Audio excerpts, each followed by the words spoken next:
you? No, that's not that. I have a picture.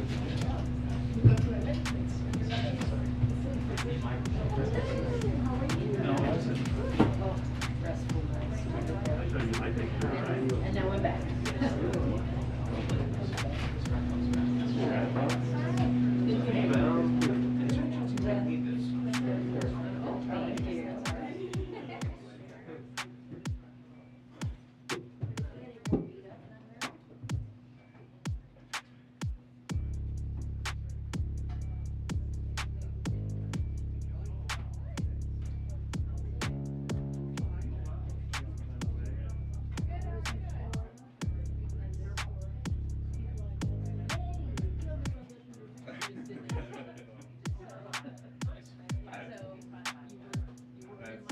That's great. I have to hear that.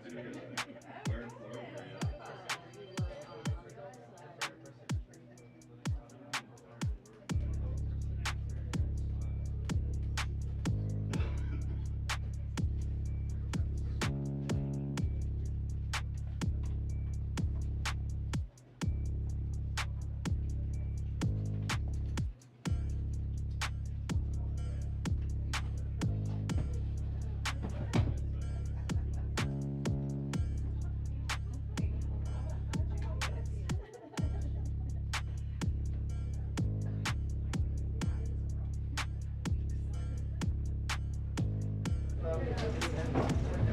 What is up, everyone? Please take a second to hit that like button. The more likes that we get in a short period of time, the more people the algorithm will bring into the chat to come hang out with us and see what's going on. So please hit that like button. Let me know how you're doing, and happy freedom. And welcome back. I see some folks are back. All right, and happy Monday, everyone. So joining me today is NSC Coordinator for Strategic Communications, John Kirby. We know there's a lot moving today, so Kirby will provide updates on security assistance for Ukraine, the grain exports coming out of Odessa, and other foreign policy news of the day. He'll be with us for about 15 minutes or so, and then we'll end his portion and then get to the other parts of the briefing, and I'll take some questions after that. Everybody okay? Everybody settled back there? All right. Kirby, it's all yours. Cross it to me. All right. Good afternoon, everybody. Just a few things at the top. Today, I think you're tracking the first ship successfully left the port of Odessa in Ukraine under this recent deal between the United Nations, Turkey, Ukraine, and Russia. We obviously welcome this important step, and we hope to see more ships depart in the coming days to travel onward to world markets with agricultural products such as grain, wheat, sunflower, oil, and corn. The ship left today had something like 26,000 tons of corn. Russia has, of course, weaponized food and has effectively blockaded Ukraine's ports since the beginning of this crisis. And we urge Russia to meet its commitments under this new arrangement, including by facilitating unimpeded exports of agricultural products from Black Sea ports in order to ease the food insecurity around the world. So we're going to be watching it closely. Also on Ukraine today, National Security Advisor Jake Sullivan, the Secretary of State Tony Blinken, and the Chairman of the Joint Chiefs of Staff, General Mark Milley, spoke together with their Ukrainian counterparts about the enduring U.S. support to Ukraine as the Ukrainian people continue to stand up to Russian aggression, and to inform them about a new $550 million security assistance package that the Biden administration will authorize today. This follows Secretary Austin's call with his Ukrainian counterpart on Friday, where he previewed that package. Today's announcement is going to include more ammunition for the High Mobility Advanced Rocket Systems, otherwise known as HIMARS. I know you all are familiar with that, as well as ammunition for the 155 millimeter artillery systems, which have already been supplied to Ukraine and are in the field. This will be the 17th now time that the Biden administration has authorized a security assistance package using presidential drawdown authority since President Biden took office, and it brings to more than $8 billion drawdown authority alone in material and security assistance for Ukraine just since the invasion began in late February. Now on Taiwan, because I know that's on everybody's mind today. I want to reaffirm that the Speaker has not confirmed any travel plans, and it is for the Speaker to do so and her staff. So we won't be commenting or speculating about the stops on her trip. We have been clear from the very beginning that she will make her own decisions and that Congress is an independent branch of government. Our Constitution embeds the separation of powers. This is well known to the PRC, given our more than 4 decades of diplomatic relations. The Speaker has the right to visit Taiwan, and the Speaker of the House has visited Taiwan before without incident, as have many members of Congress, including this year. The world has seen the United States government. But were they threatened? Nothing has changed. Nothing has changed about our One China policy, which is, of course, guided by the Taiwan Relations Act, the 3 joint U.S. PRC communiques, and the 6 assurances. We have said, and we have repeatedly said, that we oppose any unilateral changes to the status quo from either side. We have said that we do not support Taiwan independence, and we have said that we expect cross-strait differences to be resolved by peaceful means. We have communicated this directly to the PRC at the highest levels, including as recently as last week in the phone call between President Biden and President Xi.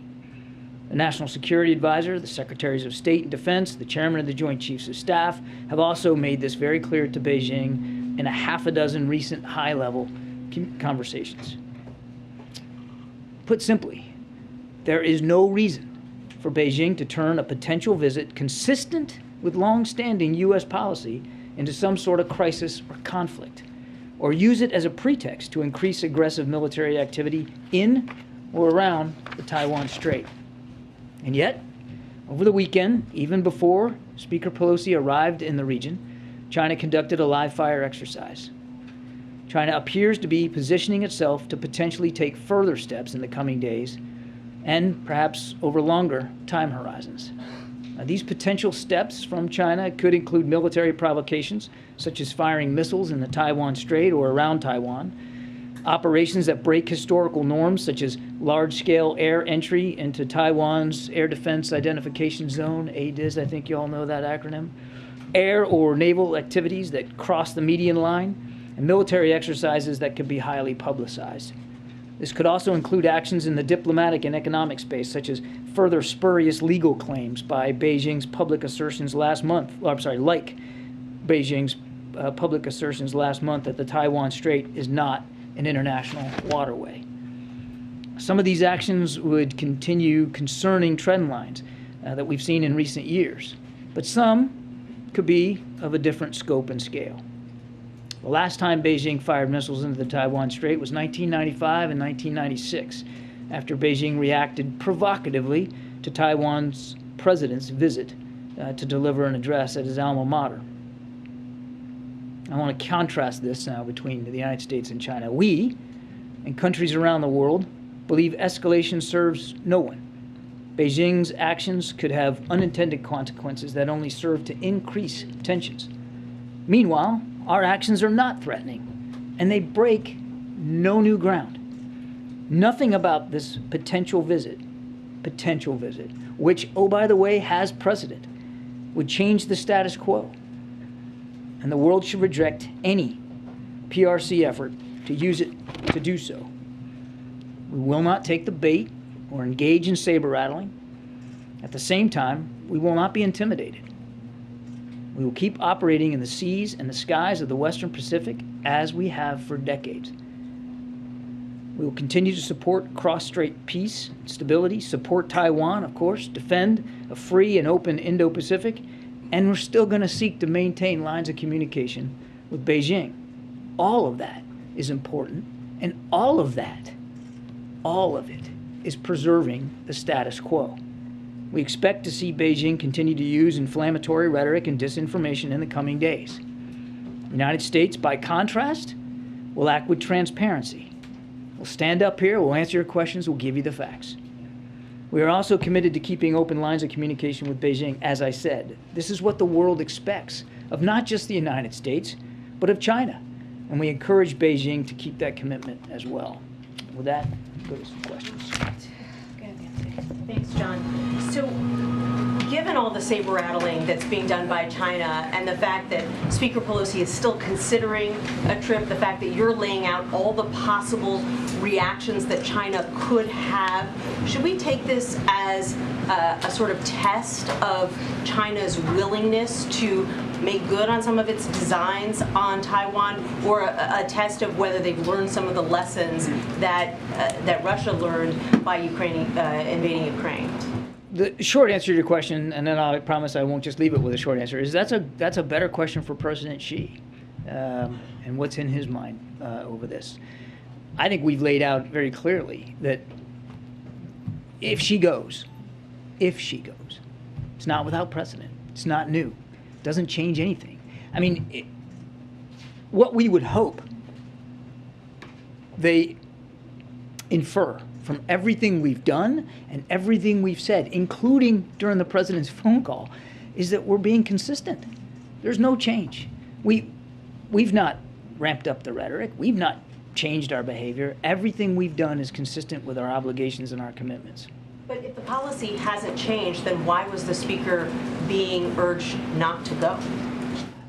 I don't know that she was urged not to go. Who urged her not to go? The President said on August 20th that the military doesn't think it's a good idea for her to go. The Speaker makes her own decisions. What we did was provide her context, analysis, facts, information, so that she could make the best decision possible for every stop, for every overseas travel. And again, I'm not going to get ahead of her or her staff here with respect to the rest of this trip. Does the U.S. military still think it's not a good idea? I would refer you to the military. Again, we as a national security team, not just DOD, we are obligated, and we take that obligation seriously, to make sure she has all the context she needs before she travels overseas, and we did that. And oh, by the way, we'll continue to do that throughout the remainder of her trip for anything else that she needs to make sure she has a successful visit. Russia follow-up? John, thank you. You've been emphasizing the separation of powers and the separation of the legislative branch from the executive. Does the White House feel confident that President Xi understands that separation? As I said in my opening statement, we've had, diplomatic and bilateral relations with the PRC for decades. They understand well. I can't speak for President Xi. I wouldn't do that. But our assumption is they understand very well how our Constitution is organized and that there are 3 equal branches of government. I don't think I'm hearing you say yes to that question. Am I? I said it in my opening statement that the PRC understands well the separation of powers. If you are confident about that, was this an issue that President Biden raised directly with President Xi during their phone call? We didn't get a very detailed readout of the detailed discussions they had during that phone call last week. The president, in his conversation with President Xi, made clear that Congress is an independent branch of government, and that Speaker Pelosi makes her own decisions, as other members of Congress do, about their overseas travel. That was made clear. Can I just do one more follow-up? If the policy is that the president wouldn't encourage or discourage a lawmaker from traveling to a specific place because of the separation, if a senior lawmaker were to plan a trip right now to, say, North Korea or Moscow, would we not hear the president weigh in those instances? I think you would see the president be consistent. We provide members of Congress facts, analysis, context. They make their own decisions about where and when they're going to travel. We do the best we can to provide advice and counsel and context and information, and that will continue. There's nothing inconsistent about that at all. I just realized I have my badge on. I got to take this off. Has anyone in the administration or in this White House explicitly spoken with the Speaker and said you should not go on the trip? I know the President has not done that, but has there been any communication from senior national security officials inside this White House? There have been direct conversations with the Speaker and her staff before she left at various levels in the national security establishment. The President did not speak directly with the speaker about this trip. I am not going to divulge the contents of those conversations that we have, I mean, with her, particularly with the speaker. I will just go back to what I said before, Tyler. Fulsome discussions, context, analysis, facts, information about her overseas travel, which is completely consistent with the way we do it in the past. Understood. It seems like this trip obviously is sparking a little bit more anxiety inside this building and throughout the administration. And I understand that you said the president respects the independence, but given the national security risks at play and China's escalating rhetoric, was there not a discussion inside this administration about whether or not you should take a more urgent stance, as MJ just alluded to, if there were other countries at play here, we might see a different response, given what China has said it might do in response to a trip that puts all Americans at risk in their national security. Did the president feel that maybe this is a different case, that he should be more involved, or his team should be more involved than he might be? I mean, again, I'm not going to get into the details of the conversation. They were comprehensive discussions about what she wanted to achieve on this trip, where she wanted to go, and we provided her the same set of context and information that we have in the past with respect to her overseas travel. I'm not going to get into the details of that. Phil in the back. Thank you. I guess I'm wondering, why did the president bother with this drama from the beginning? I mean, why not, rather than saying the military doesn't think it's a good idea to go, why not call the Chinese bluff or tell them to pound sand when they started bellyaching about the possibility of this trip, given, as you pointed out, there's no change in policy and there's precedent for Pelosi to visit Taiwan? So what's the drama? What? Have you watched the Bravies the last couple of weeks? I mean, there's been this question of Yeah, whether I've been or here the not- last couple of weeks. I haven't there's seen been any this question drama. of I whether think or not I the think you're president wants to see manufacturing go. it with your question. Look, we have been nothing but clear with the Chinese about where we stand on the issues and the one China policy and our support for a free and open Indo-Pacific. Look, I want to go back to what I said at the beginning, and I hope you took note. Nothing has changed. There's no drama to talk to. It is not without precedent for a Speaker of the House to go to Taiwan, if she goes, and I'm not confirming that she is. And it's certainly not without precedent for members of Congress to travel to Taiwan. It has been done this year, and I'm certain that it will be done in the future. We have no interest, as I said in my opening statement, increasing tensions here. We have no interest in changing any of the approach that we take as a government, or in keeping with our allies and partners, to wanting to see cross-strait tensions be resolved peacefully without a unilateral change. So I don't know about the drama that you're claiming exists. It's quite the contrary here. And the point that we have made, I made it again today, and President Biden made it with President Xi, is everything here is consistent. There's no reason to use a potential visit to justify or to spark some sort of crisis or conflict. We certainly have no interest in that, and there's no justification to use a potential visit as a pretext to conduct what could be escalatory measures, such as the ones I detailed in the opening statement. Hi, John. You keep saying that the speaker has the right to make her own decision, and another speaker visited before, which I believe you talked about Gingrich when he visited in '97. But it's different timing, there's more tension, and the speaker represents the president's party. So while she has the right to make her own decision, why can you say that the White House disagree with her decision, because that will cause more tension? Can you just say that categorically now that she basically, that the White House disagree with her visit? I'm sorry, but you're asking me why I can't just say we disagree with the visit? Correct, because it might, for all the conversation we're just having now, it would cause more tension. All right, so two things. One, there's been no discussion by the speaker about what's next on her trip. So you're asking me a question as if she's already somehow confirmed that she's going to Taiwan. I haven't seen any such confirmation. And again, I would point you to the speaker and her staff to talk about her itinerary. And number two, again, our responsibility is to make sure that she and her team have all the information they need. And we keep that line of communication throughout a trip, as we should. Of course, it's a requirement. But the speaker and her staff, who advises her, they make the decision. So you got. They just cut her audio.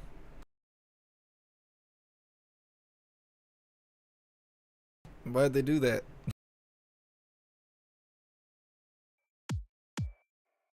Did he accidentally say some truth or something?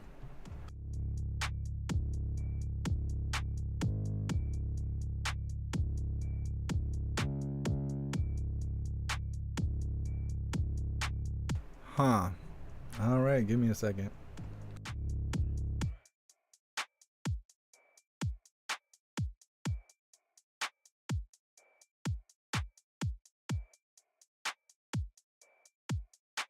I think we're gonna have to watch this from the Washington Post. Just give me a second.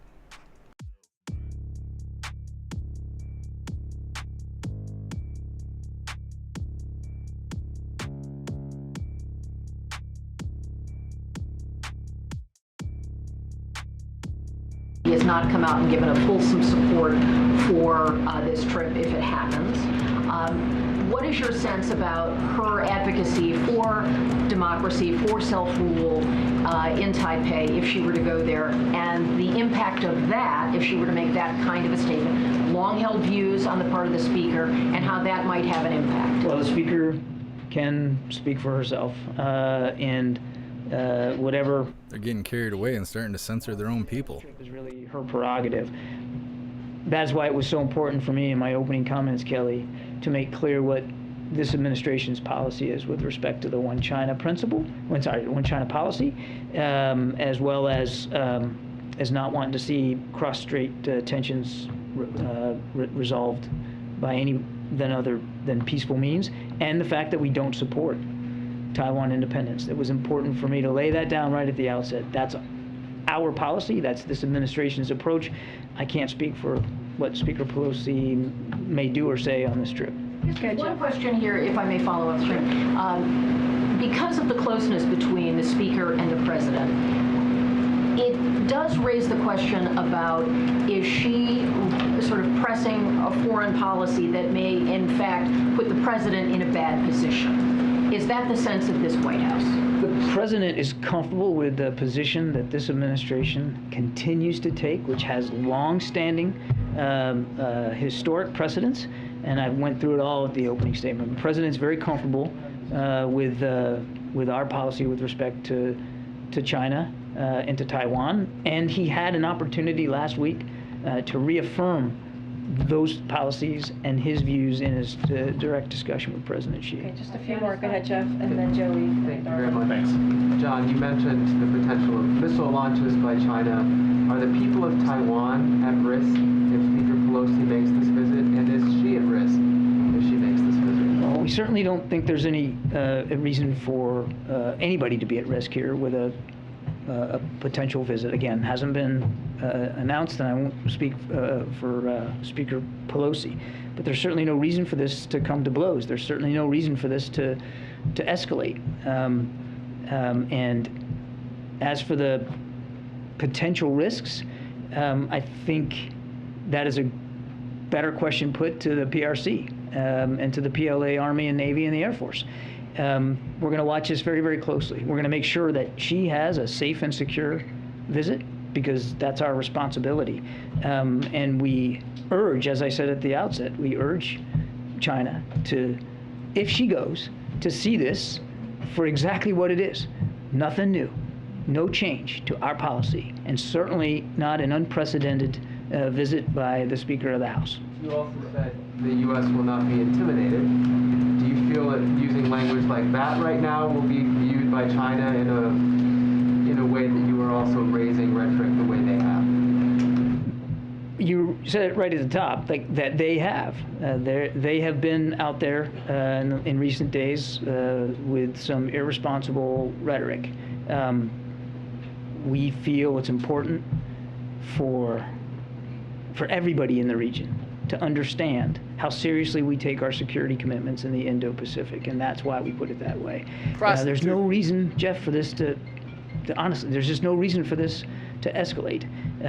In fact, there's every reason, given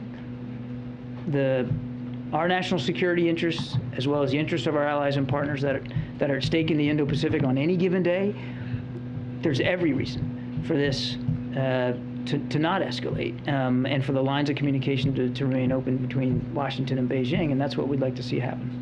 One on Iran. Yeah, thanks, John. Does the White House currently know whether Speaker Pelosi is planning to go to Taiwan? I realize she's not announced anything publicly. You've also said White House officials have been talking to the Speaker's staff. So does the White House currently have knowledge whether she is planning to go to Taiwan? I am not going to talk about the Speaker's itinerary. I'm just not going to do that. And Jeff, I want to go back to one other thing, if I may. Oh yeah, what's that? It was in my mind, and I flew out of my mind as I was answering your question. Is when you talk about or you threaten these kinds of potential operations, military operations and exercises and missile launches that I talked about, I mean, what that does is it does increase the risk of miscalculation, as I said, and which could lead to unintended consequences. And that's really the risk. You asked specifically, are they at risk?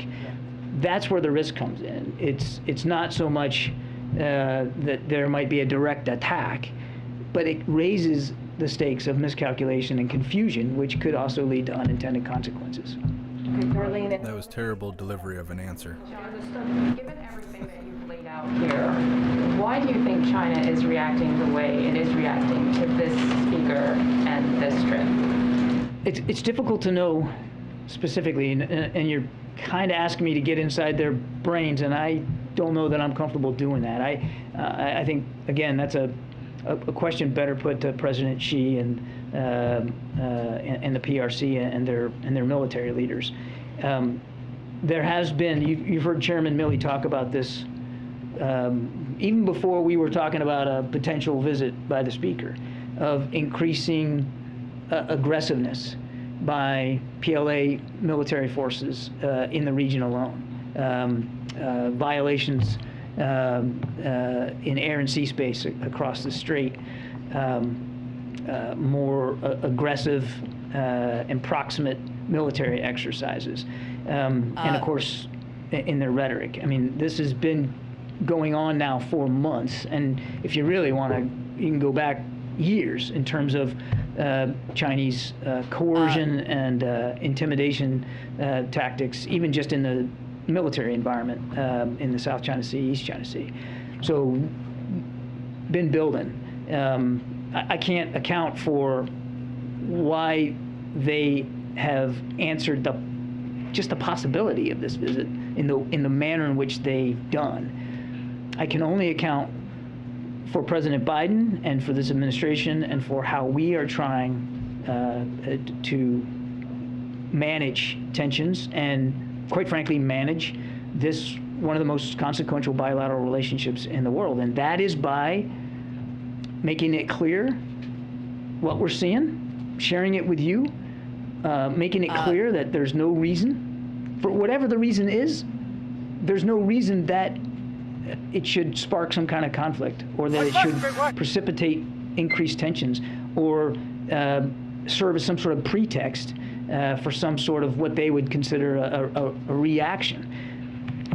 If the Speaker goes completely consistent with what's been done in the past, and certainly not at all a statement about any change to American policy with respect to one China and to cross-strait tensions, and quite frankly to our obligations under the law to continue to support Taiwan's self-defense. Okay, And if she does go to Taiwan, how will the White House find out about it? Will she call someone on the NatSec team? Will you see it on television? How will you know? Well, look, the Speaker's flying aboard a military aircraft, so we'll know. All right, we're just going to do two in the back, and then we got to wrap it up. Go ahead, SB. All the way to the back. Yep. Admiral, you talk about the separation of the Congress and the White House and the executive branch, but when she takes a military aircraft, how then do you, which is under the control of the president, how do you make the case that, well, we had nothing to do with this at all? I didn't say we had nothing to do with this at all. No, we've never said that at all. We, from the time she informed us that she was going to go overseas, we put the gears in motion like we always do, and that is to provide military transportation. Nothing new about that. provide her team with information, context. You've heard me, you've heard Karine talk about that. Nothing new about that. I mean, it's not that we're not involved, but we don't make the decision for the Speaker. She makes her own decisions. We give her advice and counsel and context. She makes her own decisions, and the President, having long served in the Senate himself, he understands and respects the institutional prerogatives of members of Congress. All right, last question. All the way in the back with the glasses. Thanks, Karine. Thanks, Karine. I have a quick question about the Iranian-American dissident journalist Marcy Alinejad. During an interview on CNN this morning, she called on the Biden administration to expel Iranian diplomats, contending the regime has now twice challenged the U.S. government on U.S. soil, alluding to the kidnap plot last year and then the arrest last week of a man near her home with a loaded rifle. Is that something that the White House is even considering, or if there are other diplomatic levers the president is prepared to pull? There's somewhat of a limit to what we can say on that, so let me just lay it out for you. The United States condemns the apparent attempt to harm leading Iranian activist and U.S. citizen Marcy Alinejad at her home in New York last week. We commend law enforcement's swift and effective response to this apparent threat to her. This is an open criminal investigation, and so I'm going to refer to law enforcement for any further comment. While we wait to see the results of that investigation, we do want to reaffirm that it is a first priority for the Biden administration to counter the threat posed by Iran, including against dissidents that are living in the United States and current and former U.S. government officials. Okay, thank you, everybody. Appreciate it. Thank you. All right, thanks, John. All right, just have one thing at the top, gas prices. Just to provide you all an update on where we are currently with gas prices. We have now been falling for almost 7 straight weeks. As of this morning, gas prices have dropped 81 cents per gallon since their peak in June, as you'll see from the chart to my left here. That means American families who with 2 cars are saving $80 a month. Drivers can now find gas for $3.99 or less at around half of all gas stations across the country, and average gasoline prices have come below $3.99 in 19 states. Putin's war is still putting pressure on global oil supply, but President Biden is taking historic action to mitigate its impacts on American families. He is releasing 1 million barrels of oil a day from the Strategic Petroleum Reserve, which is a historic action that he's taken. He rallied global partners to release millions of barrels of oil, and under President Biden, U.S. oil production is up and on track to reach a record high. The Treasury Department estimates that the historic release of oil by President Biden and Hunter Biden hit a record high. Gas prices by up to about 40 cents per gallon, as we have shared with you all last week. More work remains, but the fact is that we are currently experiencing the fastest decline in gas prices in over a decade. And with that, Darlene. Thanks, Karine. A couple of questions about the president and his latest bout with COVID. The first time he tested positive, the White House had identified 17 contacts. Can you update us on those? And then were there any additional contacts from him testing positive again over the weekend that we should be aware of? So those 17 are continue to test negative. So that's the update on the first positive test that the president had that we shared with all of you. With this positive test that we saw and shared with all of you again on Saturday, there's been 6 close contacts, and those 6 individuals continue to test negative. Has he resumed the blood thinning medication that he had stopped when he was on COVID? He has resumed all the medication that he was on, before. And then one final question quickly. There was video of him yesterday FaceTiming with the veterans camping out on Capitol Hill. We haven't seen anything from him today. Can you give us a sense of how he's doing with having to go back into isolation? I mean, is he frustrated? And how is he dealing with being away from the First Lady for as long as he's been? Well, the day's still young. You never know. Look, the president. I'm just making a joke. Clearly, it was not. You mean making it up? I will try harder next time to be more funny. Look, he is continuing to work from the residence. And I just want to share, as we all know, the president is fully vaccinated. He's double boosted. He was on treatment for Paxlovid. And because of that treatment, he had very mild symptoms. And we had said with Paxlovid, there would be a small percentage of folks do have a relapse. This is what we saw. But he's doing well. You saw him, as you said, Darlene, and he said he's fine. He sounded great, and he's looking, as we know, he's someone who likes to be out there with the American people. He's looking forward to being out there again, and but he's going to continue. It doesn't stop him from doing his job and doing the work of the American people. So he is in the White House residence, and he's going to continue to do that as he isolates for a couple more days. Thanks. A couple of clarification points on that. Dr. O'Connor said today that the president's feeling fine, but he didn't mention symptoms. Can you clarify on whether he's even experiencing any minor symptoms, congestion? Where are we on that? So he is not experiencing, we haven't seen any reoccurring symptoms. That was in Dr. O'Connor's letter on Saturday, so that continues to be true. I spoke to Dr. O'Connor not too long before coming out to talk to all of you. As you know, some of you have had COVID, some of you have loved ones and close friends who have had COVID. Those symptoms that you have don't go away right away. They kind of linger. Those minimal symptoms kind of linger for some time. So you could expect that. And so with that, but there's no reoccurring symptoms. He's feeling fine. The CDC guidelines on the so-called Paxlovid rebound are a little unclear. Can you clarify on what the expectation is of how long the president will continue to isolate? Is it 5 days after the rebound positive? Are we looking at another sort of clear set the clock and 10 days out from the rebound positive? What's the guidance on that? So he's going to abide by CDC recommendations. So it would be 5 days as far as the isolation. From Thursday, from the rebound. The rebound, right, on Saturday, yes.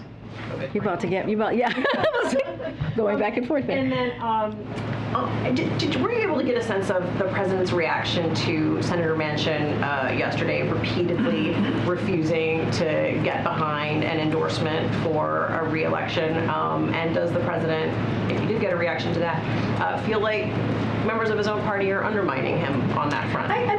I saw those interviews. I wouldn't say he was undermined. From what it looked like to me, Senator Manchin is very much focused.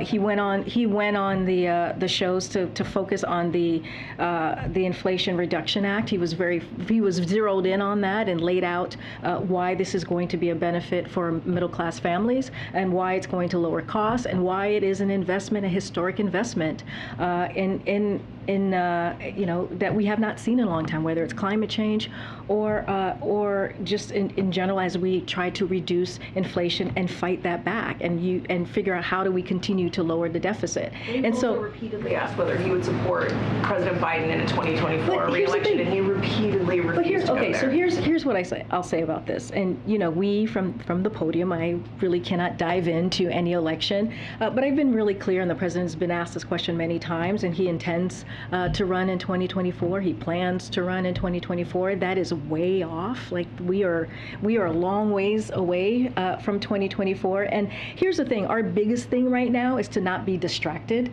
You saw CHIPS pass last week, which is going to be a huge investment in manufacturing and really strengthening the supply chain. We were just talking about national security, so strengthen our national security, huge deal. And now we still have a few things ahead of us that's going to be really important to get that done for the American people. So we're going to stay focused, and so we're not going to be distracted, and that's how we see things at this time. Go ahead, Joe. Thanks, Karine. A follow-up on the COVID topic. Is it possible that the president, in his understandable desire to show that he was able to work through his first bout of COVID, pushed himself too hard, and that is partially what led to this coming again. I mean, any body, be it 79 or 46, has to rest when you get this. No. Just to answer that very. So look, Why does her laugh sound so dry? That when it comes to Paxlovid, that there is a small chance, right? There's a small chance of relapse. It is not uncommon. It does happen. And here's the thing, the president, according to his doctor, had very mild symptoms. And so we don't think that he overexerted himself or was the wrong decision.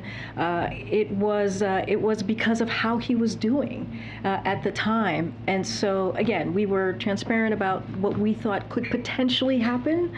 And we also were transparent that if he were to test positive again, have that relapse, he would share it, which we did.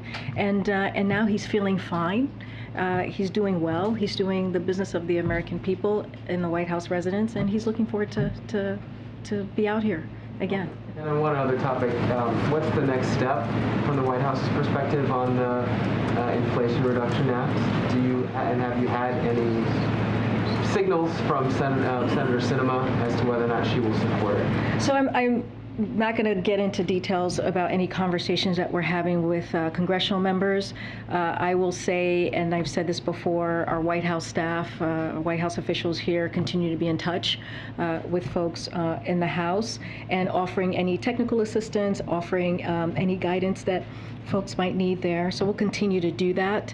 And I'll leave it to Senator Manchin, who spoke to that and was asked many questions about Senator Sinema. So I'll leave it to him in conversations as the negotiations are occurring. I wanted to ask about New York City declaring a public health emergency as it relates to monkeypox over the weekend. Does the administration generally support local municipalities taking this kind of action as they see fit, that these are their own decisions to make? We see that as their own decisions to make. Clearly, it's a local jurisdiction. It's for them to figure out what's going on in their own community. They know best of what's happening on the ground, so we leave that to them. I do want to add, because we do have some news on the vaccinations that I've mentioned, the JNO's vaccination that was announced last week on Thursday. 737,000 vaccines are out. As I'm speaking in front of you right now, they're being shipped to areas that really need them. And so, if you think about the 737,000 and the 300,000 plus that we have put out, that puts 1.1 million doses that's out in the United States. And so that matters. It's very important as we're trying to really have a aggressive approach to dealing with monkeypox. On testing, and I don't know if folks had this, but we are doing testing about 80,000 tests per week, and that's another important, significant way of making sure that people are getting tested so they know if they have monkeypox or not. And lastly, and I've talked about this from here already, which is the education, which is the outreach, educating public health officials and activists out there, making sure that they know exactly what to look for and what the treatment is, and so that as well continues. Do you have any insight on the president's own thinking right now on the possibility of declaring a national public emergency on this? I know he'll obviously be advised by folks around him, including Secretary Becerra, but what does he think? So when it comes to a public health emergency, that is a decision that is made by Secretary Becerra. That is not made by the president. But as you know, we are considering every policy option to help end this outbreak. That is urgent and that is important to us.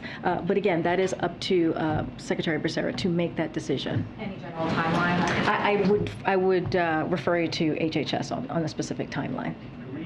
I'm going to go ahead, Franco. I didn't call you before. Thanks so much. I'm just curious if there's any concern about the president's rebound case.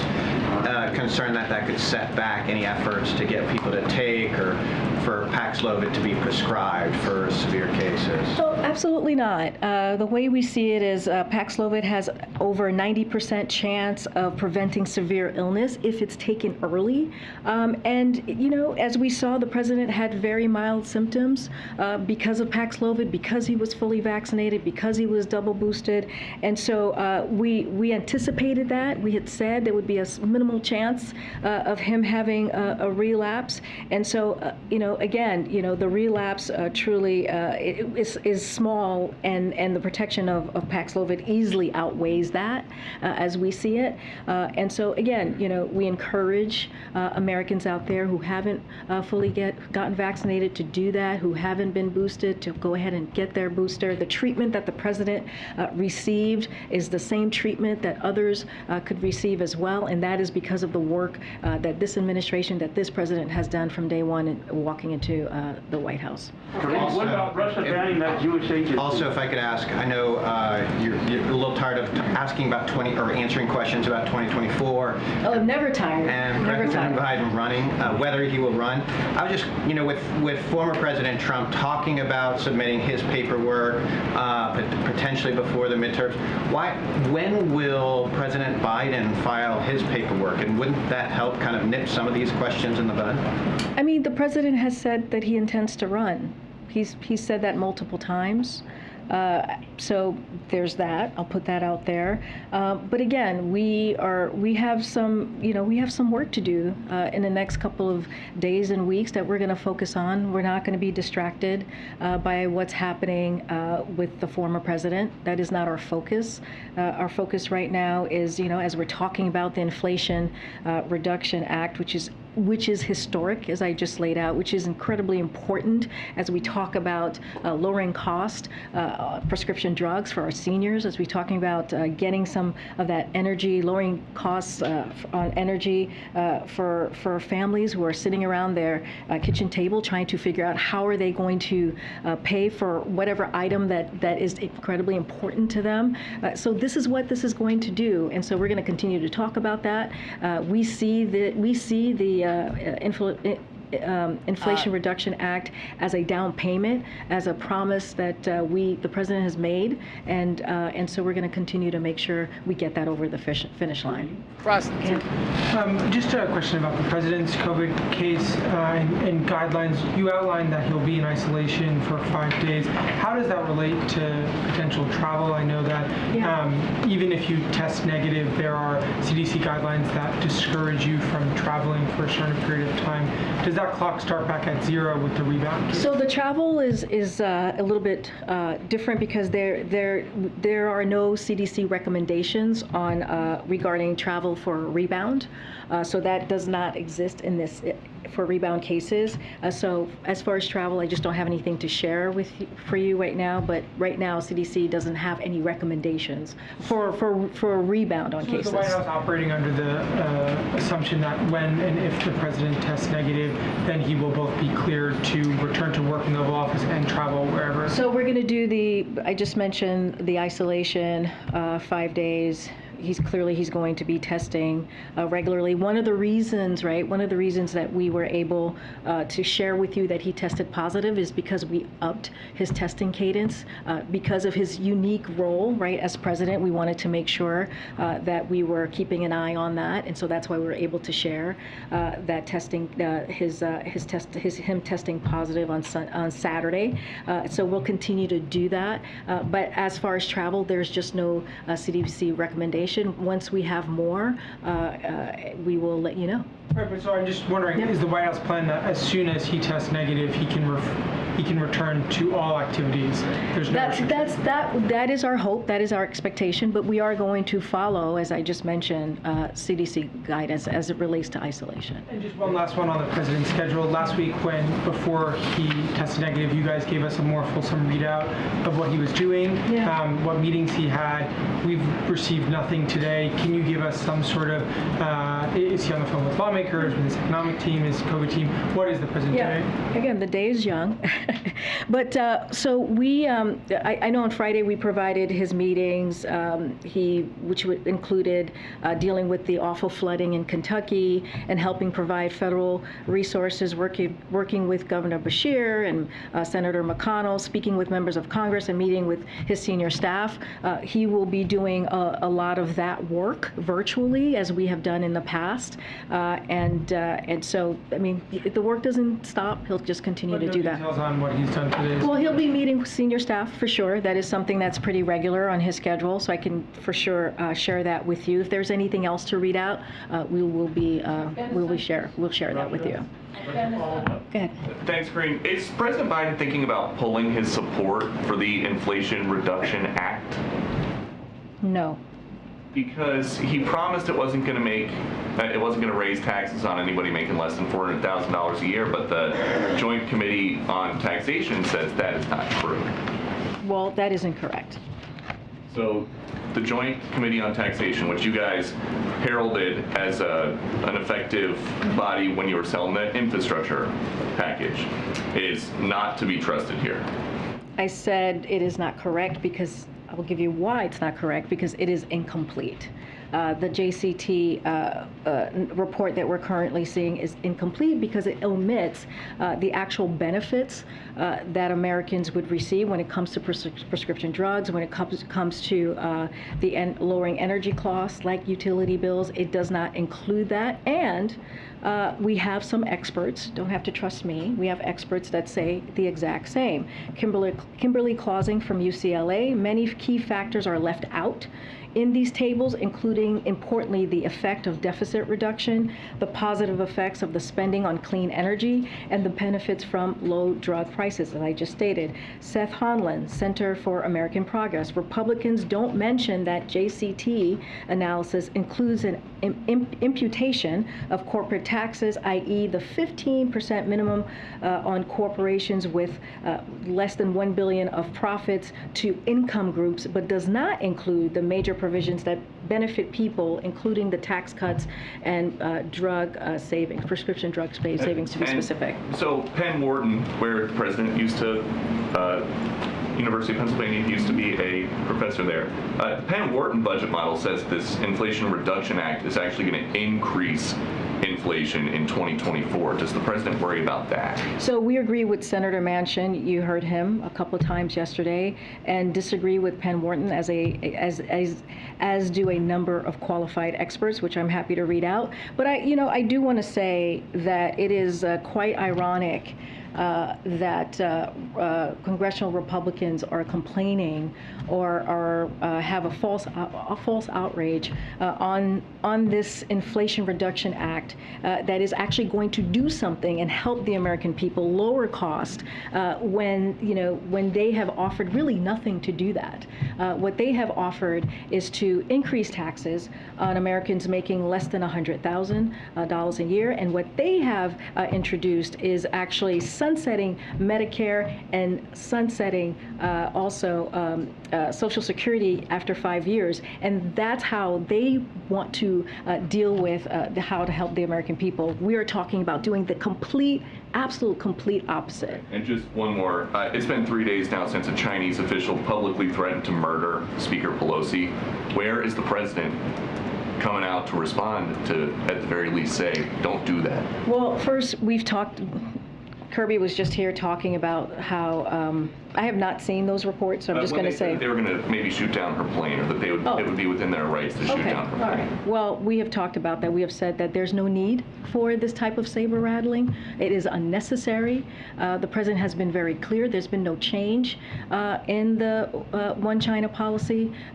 We continue to support the Taiwan Relations Act. What we are seeing from what we're talking about right now, and to be clear, the Speaker has not confirmed, as you heard from my colleague just moments ago, that she is going to Taiwan. It has not been confirmed. The history of this, of congressional members going to Taiwan, is not uncommon. It is something that has happened in the past. And so, again, nothing has changed, and the president has made that very, very clear. ahead, Steve. Just two more bits of pushback on the Inflation Reduction Act. Farmers, sure. Right, farmers running ads in this town, and probably others, it says that the pay for when it comes to Medicare and allowing Medicare to negotiate some prescription drugs will result in money coming out of the Medicare system and research and development perhaps being crimped. There's also the National Association of Manufacturers, which says that the pay for the 15% minimum corporate tax is essentially a tax on domestic manufacturing because it would in some ways target the accelerated depreciation that many factory owners use to pay for equipment. Is the president confident that if passed and enacted, the bill will neither affect the Medicare program and the way the drugs are developed in this country, or his goal is to increase domestic manufacturing? So I'll say this, there are 55 companies, corporations in this country who make tens of billions of dollars who are paying zero, dollars when it comes to taxes. So this bill is going to fix that tax loophole and make the tax code fairer, and that matters. And when you think about what that's going to do, you think about that $300 billion that's going to go towards deficit, making sure that we continue to bring down the deficit, $1.7 trillion we saw from last year, add another $300 billion. That is going to save cost. That's going to save cost for the American people, and that is so critical, so important, especially as we're talking about inflation and high costs right now. And so as it relates to Medicare, just want to say, like, the AARP, who you all know, an advocacy group for seniors, has endorsed this piece of legislation. While the limit of cost of medicines and cap out of pocket expenses to $2,000 a year for people on Medicare, it will limit that, which is so important for many seniors. This will also strengthen Medicare by reducing its expenses, which save taxpayers money and helps fight inflation. And so that is really important. These are the things, if you ask a family and you say to them, what are some of the costs that you want us to bring down? What are the things that really hit your pocketbook? They will say prescription drugs. Many will say one of those things are prescription drugs. And so this is a historic investment that's going to just be a game changer for families. That is incredibly important, and that's what the president cares about, and that's how the president wants to continue to support this legislation. One question about the president's COVID case. Given the importance of getting him back on a regular schedule, was there any discussion here about taking any additional steps to try to help him clear the virus faster, and putting him back on Paxlovid, giving him more fluids, letting him sleep more, anything like that? I don't have anything more than what his physician shared today, and also the last couple of days to all of you, how he's feeling. He's feeling very fine. He's doing great.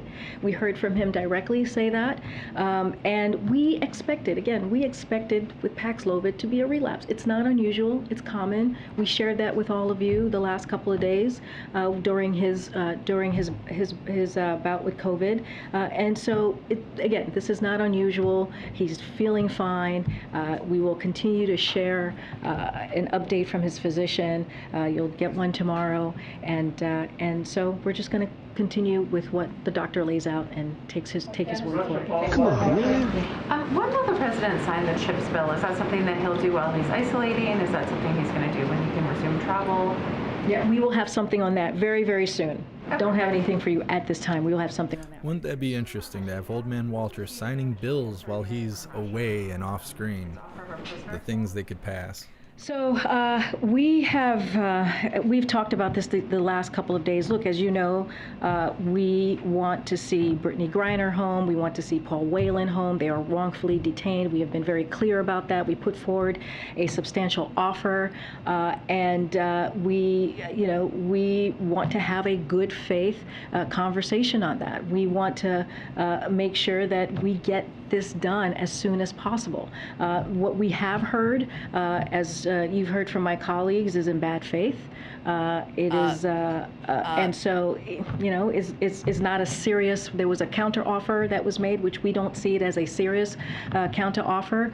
Clearly, not going to negotiate from here, not going to get into any specific details. But as you can see from the substantial offer, as you can hear from Secretary Blinken, and as you've heard from this president, we are taking this very seriously, and this is a top of mind for this president, and we want to see them come home. Karine, about Russia?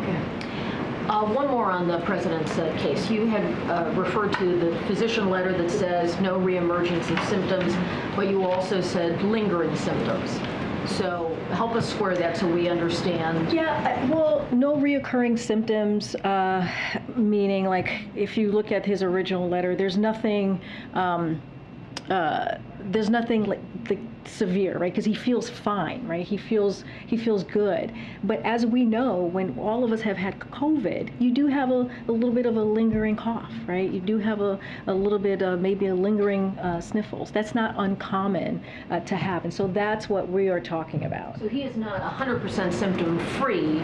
He just didn't have like a fever return or something like that. Is that fair? Well, he never had I want to be careful because we went into this about if he had a fever or not. He never had a fever, so I want to be really clear. It was elevated, but it was never a fever. And I don't want to put something. But remember, we had talked about a little fatigue. We had talked about aches. That there was a little bit of discomfort. So that has not occurred. But all of us have had COVID before, right? We've had, well, not all of us, many of us. I don't want to call everybody out. I could speak for myself. And there are some, you still have a dry cough. You still have, little sniffles that last for a little bit longer. And you've emphasized. Are you saying he or you? Yeah, I'm trying to get a sense of. I am saying that all of us have had COVID. Many of us have had COVID before, and they tend to be lingering symptoms, and that's what I'm talking about. So the president is still experiencing some things related to his COVID course of illness. Right, and also, as we know, you all have known him for some time and covered him, he tends to have a dry cough. That is not unusual. So that is what I'm talking about. He tends to have a dry cough, which you all have heard before. So just want to be clear on that too. He's working, he's calling and so forth, but to my knowledge, I don't believe you've talked about him getting extra rest or taking time away from work. Has he also had blocks of time where he's not doing anything so that he can rest? What I can tell you is that he has been working 8+ hours a day. That is a schedule that he continues to keep. Instead of doing it in the Oval Office, he's doing it in the White House residence. Thanks, Karine. The president suggested in Saudi Arabia that there could be an announcement on oil production coming. With OPEC meeting this week, is the White House expecting an increase in oil production to be announced? I will leave that to OPEC Plus. We are not a member of OPEC Plus, as you know, and so I would leave them to answer that, answer whatever they're going to coming out of that meeting this week. But the president has received no indication. He did make some strong comments when he was in Saudi Arabia about potential good news and consumers feeling relief. Again, I leave that to OPEC Plus. And just a clarification on how we're counting the president's days in terms of when he'll be out of isolation. Was Saturday day 0 or Saturday day 1? So I believe we shared that on Saturday. So what we shared is basically what it is. Okay. Okay. All right, I'll take one more question. I'll take one more question. I'm trying. Right. Yep. That I've called on you before. I'm going to call. Thanks, Karine. Voters in Kansas tomorrow will be the first in the country since the Supreme Court overturned Roe v. Wade to have the opportunity to vote on an abortion-related ballot measure. Is the White House seeing this as a vote that could have broader political significance heading into the midterms? So if it passes, tomorrow's vote in Kansas could lead to another state eliminating the right to choose and eviscerating access to health care.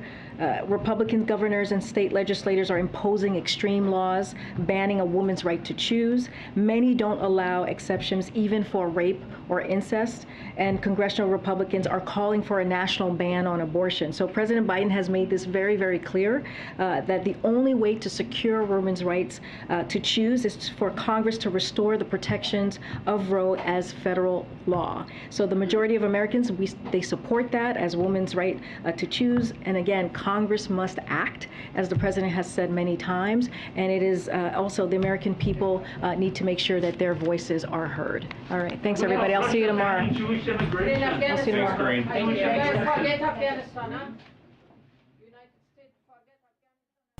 All right, hooligans. Oh, dang, I thought they were going to run into the door. All right, give me a second. I'm going to set up the flag for the Pledge of Allegiance. While I'm doing that, please find the Linktree link in the description. Follow me on everything. Click the Linktree link and follow me on everything listed. You can get Jeff Mack shirts, hooligan stuff. Join Gilded. Absolutely join Gilded. It's where all the hooligans hang out when we are not live. Follow me on social media so you can get notified directly from me every time we go live, because you can't trust the YouTube notifications or whatever platform you're watching. I guess Rumble's trash too. Their notifications are like a day late. So make sure you join Gilded and you follow me on all social media. Let's get ready for the pledge.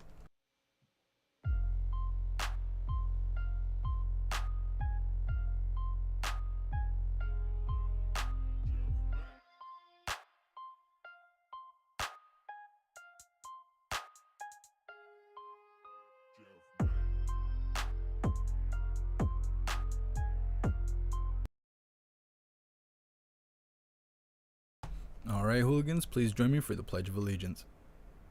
I pledge allegiance to the flag of the United States of America and to the republic for which it stands, one nation, under God, indivisible, with liberty and justice for all.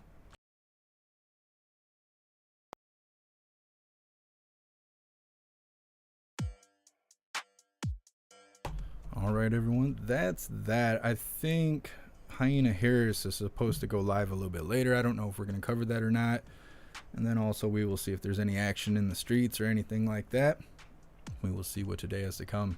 But big shout out to everyone that made donations, joined the membership program, or purchased any merch. I appreciate all of you, and I would not be able to do this without you. So thank you so much for all your support. I will see all of you on the next live. Until then, stand tall, shine bright, and that's a wrap.